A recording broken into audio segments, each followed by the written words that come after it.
OTT പ്ലാറ്റ്ഫോമായ നെറ്റ്ഫ്ലിക്സിനെ വരെ ഞെട്ടിവിറപ്പിച്ച ഒരു Malayalam documentary curry and cyanide the Jolly Joseph case. അതെ, നമ്മുടെ കൂടത്തായി ജോളി ജോസഫുമായിട്ട് ബന്ധപ്പെട്ടുള്ള കേസിന് സംബന്ധമായ ഒരു ഡോക്യുമെൻ്ററി നമ്മുടെ നെറ്റ്ഫ്ലിക്സിലൂടെ കുറച്ച് നാൾ മുമ്പ് റിലീസാകുണ്ടായി. അത് ഡയറക്റ്റ് ചെയ്ത ക്രിസ്റ്റോ ടോമിയുടെ ഏറ്റവും പുതിയ ചിത്രമാണ് ഉള്ളൊഴുക്ക്. ഉർവശി, പാർവതി തിരുവത്ത് എന്നിവരാണ് കേന്ദ്ര കഥാപാത്രങ്ങളായി ചിത്രത്തിൽ വരുന്നത്. ചിത്രം ഇന്ന് റിലീസായിരിക്കുകയാണ്. ചിത്രം ഞാൻ കണ്ടു. പാലക്കാട് പ്രിയദർശിനി തിയേറ്ററിൽ നിന്നാണ് ഞാൻ ചിത്രം കണ്ടത്. ചിത്രം കണ്ടതിന് ശേഷമുള്ള എൻ്റെ ഒരു ഒപ്പീനിയനാണിത്. എൻ്റെ പേര് അഭിജിത്ത് വിശ്വനാഥ്. നമ്മുടെ ചാനൽ ആദ്യമായിട്ടാണ് നിങ്ങൾ കാണുന്നതെങ്കിൽ സബ്സ്ക്രൈബ് ചെയ്യുക, തൊട്ടടുത്തുള്ള ബെല്ലൈക്കൺ കൂടി എനേബിൾ ചെയ്യുക. നമുക്ക് നേരെ വീഡിയോയിലേക്ക് കിടക്കാം. Welcome to ഷിനോഷ.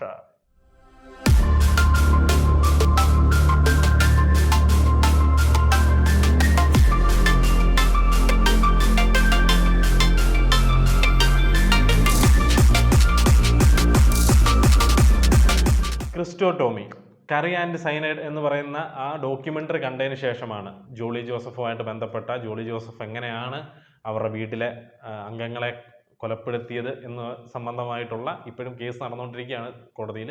അപ്പോൾ ആ ഒരു കഥയെ ആസ്പദമാക്കി ഒരു ഡോക്യുമെൻ്ററി ക്രിയേറ്റ് ചെയ്യുകയും അത് നെറ്റ്ഫ്ലിക്സിൽ ഓൾ ടൈം ഹിറ്റ് അടിക്കുകയും ചെയ്ത ഒരു സംഭവം ഈ അടുത്തിടയ്ക്കാണ് നടന്നത്. അതിൻ്റെ ഒരു റിവ്യൂ കാര്യങ്ങളൊന്നും ഞാൻ ചെയ്തിട്ടില്ലായിരുന്നു. പക്ഷേ എനിക്ക് ആ സമയക്കുറവുകൊണ്ടാണ് ഞാനത് ചെയ്യാഞ്ഞത്.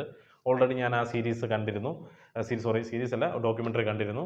വളരെ മികച്ച രീതിയിലാണ്, വളരെ ത്രില്ലടിപ്പിക്കുന്ന രീതിയിലാണ് അത് ചെയ്തു വെച്ചിരിക്കുന്നത്. കണ്ടിട്ടില്ലാത്തവരുണ്ടെങ്കിൽ നെറ്റ്ഫ്ലിക്സിൽ അവൈലബിൾ ആണ്, നിങ്ങൾ കണ്ടു നോക്കുക. ഗംഭീര ഒരു ഡോക്യുമെൻ്ററിയാണ്. ഒരു ഡോക്യുമെൻ്ററി എന്നുള്ള രീതിയിൽ നിങ്ങൾ കാണണ്ട, അതൊരു സിനിമയുടെ ഫീല് നൽകുന്ന രീതിയിലാണ് അതിനെ മൊത്തത്തിൽ ഒരുക്കി വെച്ചിരിക്കുന്നത്. മിസ് ചെയ്യാതെ കാണാൻ ശ്രമിച്ചു നോക്കുക. അപ്പം ആ ഡോക്യുമെൻ്ററി ക്രിയേറ്റ് ചെയ്ത ക്രിസ്റ്റോ ടോമിയുടെ ഏറ്റവും പുതിയ ചിത്രമാണ് ഉള്ളൊഴുക്ക് എന്ന് പറയുന്ന ചിത്രം. ക്രിസ്റ്റോ ടോമിയെ പറ്റി പറയുകയാണെങ്കിൽ ഈ ഡോക്യുമെൻ്ററി ചെയ്തിരുന്നു. അതുപോലെ തന്നെ 2 തവണ നാഷണൽ അവാർഡ് വിൻ ചെയ്ത ഒരാൾ കൂടിയാണ്. ബെസ്റ്റ് ഫസ്റ്റ് നോൺ ഫീച്ചർ ഫിലിമിനുള്ള അവാർഡുകളാണ് അദ്ദേഹം കരസ്ഥമാക്കിയത്. 2 തവണ അദ്ദേഹം നാഷണൽ അവാർഡ് കരസ്ഥമാക്കിയിട്ടുള്ള ഒരു പ്രതിഭയും കൂടിയാണ്. അപ്പോൾ അദ്ദേഹത്തിൻ്റെ ഏറ്റവും പുതിയൊരു ചിത്രമാണിത്. ഉർവശി, പാർവതി തിരുവത്ത്, അതുപോലെ തന്നെ അർജുൻ രാധാകൃഷ്ണൻ, അലൻ സിയർ എന്നിവരൊക്കെയാണ് കേന്ദ്ര കഥാപാത്രങ്ങളായിട്ട് വന്നിരിക്കുന്നത്. ചിത്രത്തിൻ്റെ ട്രെയിലർ കണ്ടിട്ടുള്ളവർക്ക് കുറേയൊക്കെ കാര്യങ്ങൾ മനസ്സിലായി കാണും. കുറേ നിഗൂഢതകൾ ഒളിപ്പിച്ച് വെച്ച ഒരു വീട്ടിലൊരു മരണം നടക്കുകയും അത് കുട്ടനാടിലൊരു സ്ഥലമാണ്.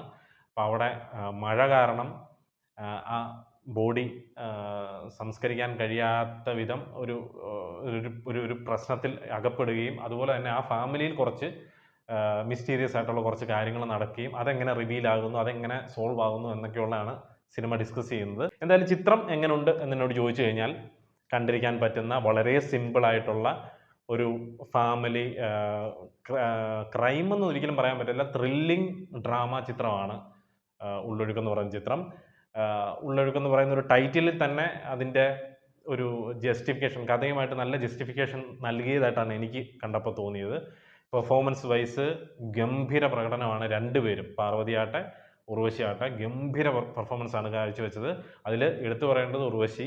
ഇത്ര നാളത്തെ എക്സ്പീരിയൻസ് എന്ന് പറയുന്നത് ചെറിയൊരു കാര്യമല്ല. ഒറ്റ സീനിൽ പോലും പാർവതിയായിട്ട് ഇപ്പം കുറേ ഇൻ്റർവ്യൂസ് വന്നിരുന്നു ഇവർ തമ്മിലുള്ള മത്സര അഭിനയമാണെന്ന്.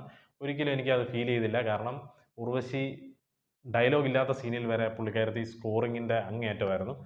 എക്സ്പ്രഷൻ ഇട്ട് റിയാക്ഷൻ കൊടുത്തുകൊണ്ട് അജാതി സ്കോറിംഗ് ആയിരുന്നു, ഒന്നും പറയാനില്ല. അത്ര ഗംഭീരമായിട്ടുള്ള പെർഫോമൻസ് കാണാൻ സാധിച്ചു, നല്ലൊരു ആർട്ട് വർക്ക് കാണാൻ സാധിച്ചു. അതുപോലെ തന്നെ സിമ്പിളായിട്ട് പറയാൻ ഉദ്ദേശിച്ചൊരു സ്റ്റോറീനെ നല്ല രീതിയിൽ എക്സിക്യൂട്ട് ചെയ്തുകൊണ്ട് ആ ഒരു മിസ്റ്ററിയും കാര്യങ്ങളും അതുപോലെ തന്നെ ഒരു ത്രില്ലിങ് എലമെൻറ്റ്സ് എല്ലാം കൺട്രോൾ ചെയ്തുകൊണ്ട് ആദ്യം മുതൽ അവസാനം വരെ കൊണ്ടുപോകാൻ സാധിച്ചുകൊണ്ട് തന്നെ ഒരു കണ്ടിരിക്കാൻ പറ്റുന്ന ഒരു ഡീസൻറ്റ് നല്ലൊരു ചിത്രമായിട്ട് തന്നെയാണ് എനിക്ക് കണ്ടപ്പോൾ തോന്നിയത്. ഒന്നാമത്തെ പോസിറ്റീവ് എന്ന് പറയുന്നത് ഇതിൻ്റെ പെർഫോമൻസ് തന്നെയാണ്. ഞാൻ ഓൾറെഡി പറഞ്ഞു, ഉർവശി വാരി എല്ലാവരും സാപ്പിട്ടിട്ടുണ്ട്. കാരണം ഒരാൾക്കും സ്കോർ ചെയ്യാൻ അവസരം കൊടുത്തിട്ടില്ല. ഒരു ഫ്രെയിമിൽ ബാക്കി എല്ലാവരും പെർഫോമൻസ് നടത്തിക്കൊണ്ടിരിക്കുകയാണ്, പുള്ളിക്കാരത്തേക്ക് ഒന്നും ഇല്ല എന്നുണ്ടെങ്കിൽ കൂടി നമ്മുടെ കണ്ണ് പയ്യെ ഉർവശിയിലേക്ക് തന്നെ പോകും. കാരണം അതുപോലുള്ളൊരു ആറ്റിറ്റ്യൂഡ്, അങ്ങനെ ഒരു ബിഹേവിയർ, സ്ക്രീൻ പ്രസൻസ് എന്നൊക്കെ പറയുന്ന ഒരു സാധനം ഉണ്ടല്ലോ, അത് ഗംഭീരമായിരുന്നു. ഇതൊക്കെ വർണ്ണിക്കേണ്ട ആവശ്യമില്ല, കാരണം അവരൊക്കെ എത്ര ലെജൻസ് ആണെന്നുള്ളത് നമുക്ക് ഓൾറെഡി അറിയാം. ഉർവശി. പിന്നെ എടുത്തു പറയേണ്ടത് ഇതിൻ്റെ മ്യൂസിക് ഡയറക്ടറാണ് സുഷിൻ ശ്യാം. സുഷിൻ ശ്യാമിൻ്റെ മുമ്പത്തെ ഇപ്പം റീസെൻ്റിൽ ഇറങ്ങിയ ചിത്രങ്ങളൊക്കെ മനസ്സിൽ വെച്ചുകൊണ്ട് ഒരിക്കലും തിയേറ്ററിലേക്ക് പോകരുത്. കാരണം അത്തരത്തിലുള്ളൊരു സിനിമയല്ല, ഒരു ഓഫ് ബീറ്റിൽ ഓടുന്ന ഒരു സിമ്പിൾ സിനിമയാണ്. പക്ഷേ അതിൽ ബാക്ക്ഗ്രൗണ്ട് സ്കോറിന് എത്രത്തോളം പ്രാധാന്യം ഉണ്ടെന്ന് സിനിമ കാണുമ്പോൾ നമുക്ക് മനസ്സിലാവും. ക്ലൈമാക്സ് ടെയിൽ എൻഡിനോട് അനുബന്ധിച്ചൊരു സീനിൽ ഒരു ബാക്ക്ഗ്രൗണ്ട് സ്കോർ വരുന്നുണ്ട്. സൂപ്പറായിരുന്നു. അറിയാതെ കൈയടിച്ചു പോവുക എന്നൊക്കെ പറയത്തില്ലേ, അത് ആ ബാക്ക്ഗ്രൗണ്ട് സ്കോർ കയറുമ്പോഴാണ് ഉണ്ടായത്. ഒരു മാജിക്കായിരുന്നു. പിന്നെ എടുത്ത് പറയുന്നത് ഷഹനദ് ജമാൽ, അങ്ങനെയാണെന്ന് തോന്നുന്നു പേര്, ക്യാമറാമാൻ്റെ. അദ്ദേഹത്തിൻ്റെ ക്യാമറ വർക്കും വളരെ നല്ലതായിരുന്നു. മൊത്തം വെള്ളമാണ്. ഈ വെള്ളത്തിൻ്റെ ഇടയ്ക്ക് കിടന്ന് ഷൂട്ട് ചെയ്യണം. നമ്മളിതിനു മുമ്പ് മലയാളത്തിൽ 2018 എന്ന് പറയുന്ന സിനിമ കണ്ടിരുന്നു. അത് സെറ്റിട്ടാണ്. ഇതിൽ സെറ്റ് വർക്ക് കുറച്ചേ ഉള്ളെന്നാണ് എൻ്റെ ഒരു വിശ്വാസം. ബാക്കി റിയൽ ലൊക്കേഷനിലും ഒരുപാട് ഷൂട്ട് ചെയ്തിട്ടുണ്ട്. കുട്ടനാടിലെ വെള്ളം കയറുന്ന ഒരു സ്ഥലങ്ങളെല്ലാം റിയൽ ലൊക്കേഷനിൽ ഷൂട്ട് ചെയ്തിട്ടുണ്ടെന്നാണ് എനിക്ക് തോന്നുന്നത്.